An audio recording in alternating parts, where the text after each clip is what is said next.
sure. But I will tell you, Pete Holmes, who plays the dad, he's a stand-up comic, and Judy Greer, great comedic actress. They will tell you there were times when the kids were better behaved than they were. I think at any point, a lot of these scenes when we were gathering 15 kids together and Pete and Judy are all in one scene, the amount of ADHD could be put on display at the Smithsonian. Dallas, how's it going? Good, good. Thanks for having me. Hey, Christmas time is a perfect time to talk about this movie, it feels like. I would hope so. When it's called the best Christmas pageant ever, I think Christmas is a great time to talk about it. I'm curious, do you kind of plan it out so it releases sort of in corresponding with Christmas and it doesn't come out, earlier where you don't get to, sort of time it up with the time of year? Well, of course, and that's the thing that was challenging on this one is that uh, there's a in theaters we were up against that gauntlet of death of competition around the Thanksgiving holiday. We had Moana 2, Wicked, and Gladiator 2. And That's so we right. needed to give ourselves a little bit of space. So we released it November 8th in theaters to give ourselves a little bit more room to not have so much competition. But at the same time, that's farther away from Christmas. So it was a delicate dance, but it ended up working out very well. It did very well in theaters. We survived the Uh-huh. gauntlet, got good reviews, and then now in time to come home for home viewing, premium on demand viewing in time for Christmas, because I think there is a measurable amount of people who want to gather around on their couches and watch potentially a new Christmas classic. I'm curious, what year was this movie taking place? I was trying to figure out, was it sort of early 80s potentially, or maybe closer to 90s too? I was curious what the time frame of the pageant that was going on. That question makes me so happy, and it will make all of my designers happy because you're not supposed to be able to tell what decade it's from. I Uh-huh. really It's wanted it got a to have a mixture. Yeah, yeah. I really wanted it to have a timeless quality. I wanted it to feel like, I mean, think of some of the movies that have that feeling. One movie that we talked a lot about as a team was the movie Babe. You Hmm. don't know where and when it is exactly. It has this timeless feel to it. And so the word that we used amongst ourselves when we were describing the look and the feel that we wanted was then. It's not right now. It's whenever, whatever age you're in, this will feel nostalgic to you. And so it Uh-huh. could, it could have been, there's elements of the 70s, elements of the 80s, elements of the Yeah. 90s. But we don't give you anything that's so defined to a specific decade that it takes you out of this timeless nostalgic feeling. That's Was it tough to even accomplish that? Because that seems like a task, especially for the production design and the set decorators. Well, that they were the ones who believed in this whole concept the most. I mean, Jean Mhm. Carriere is our production designer, and he was completely on board with this. And so it, it it's definitely difficult because it's easy when you're looking for props and you're looking for set deck. You're like, oh, that's so specific to a decade. It'll like if we were, it's the same thing with some of the dialogue. If they're using a term like groovy, that's going to put you in a specific decade. So in the writing of it, in the set design, in the production design, in the costuming, it's like this could have been. These are classic. These props, this wallpaper, Mhm. the TV. This reminds me of when I visited my parents. Okay, so this is, but I don't. It could have been bought at any particular time, so it was challenging. But every detail mattered, and so that was the trick. That was where we put all our effort. Interesting. Uh, Tell me, I felt like there's something in this film that must have happened to you in real life that maybe resonated with you. Maybe being part of some pageant, or maybe having that sort of bully kids that that we see here as a family. Anything that resonated with you in your life, either through your upbringing or maybe later on in life, Yeah. that's in the movie. Well, everything. I mean, I read the book almost 20 years ago to my kids, and this book has Mm. been out for 50 years. There Wow. are things that resonated with me immediately. The humor, the nostalgia, the fact that it's a Christmas pageant in a church. I grew up in church. I'm still a churchgoer, a Protestant church, which is a little bit different from Catholic.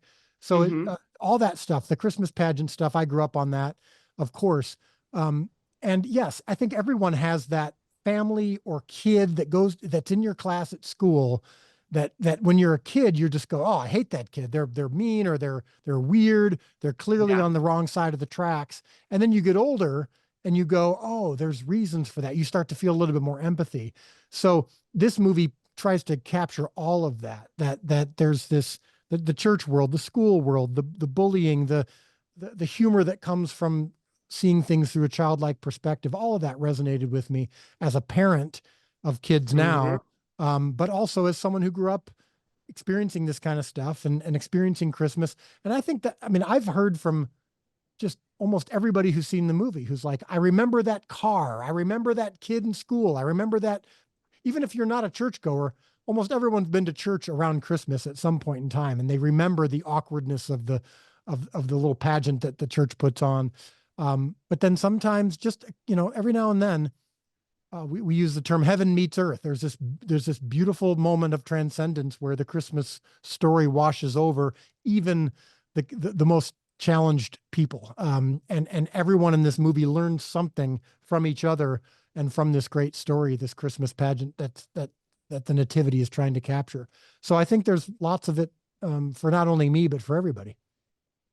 They say for directors never to work with kids or animals. You did not listen to that, Dallas. You had a lot of kids in this. Was it tough to manage, or they were just on point? Because kids run this movie. Oh man, it's yes, for sure. But I will tell you, Pete Holmes, who plays the dad, he's a stand-up comic, and Judy Greer, great comedic actress. They will tell you there were times when the kids were better behaved than they were. I think at any point, a lot of these scenes when we were gathering 15 kids together and Pete and Judy are all in one scene, the amount of ADHD could be put on display at the Smithsonian. I mean, it was I was not just a director. I was a parent. I was a teacher. I was a shepherd of sheep. I mean, it was crazy. But I think that plays out in the movie. I mean, I think that really the camaraderie we felt, the fun we had, also the pathos, the emotions that we felt as a team, really did come through. And I think that's one of the things that people have responded to so well about the film. 100%. Obviously, I'm a big fan of your other work, The Chosen. I've spoken to many of your cast. I didn't get a chance to speak to you yet, but Okay. I've spoken on many occasions. What a ride that's been so far. Did you ever imagine you'd be at this point and still producing this, and the world, literally worldwide audience that just craves this content? Yeah, I never imagined anything like this, of course.